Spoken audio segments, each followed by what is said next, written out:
ಬೆಳೆಯಲು ಕತ್ತಲೆಯಿಂದ ಬಂತ ನಮ್ಮ ಕೈಯ ಹಿಡಿಯುತ್ತ ಕರೆದೊಯ್ದ ಬೆಳಕು ತೋರಲು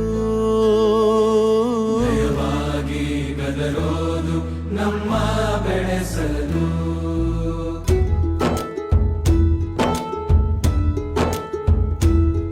ಭಾಷೆ ಅಮೃತ ಕುಡಿಸೋ ತಾಯಾಗಿ ಭಾಷೆ ಅಮೃತ ಕುಡಿಸೋ ತಾಯಾಗಿ ಭವಿಷ್ಯ ಬರೆವಂತ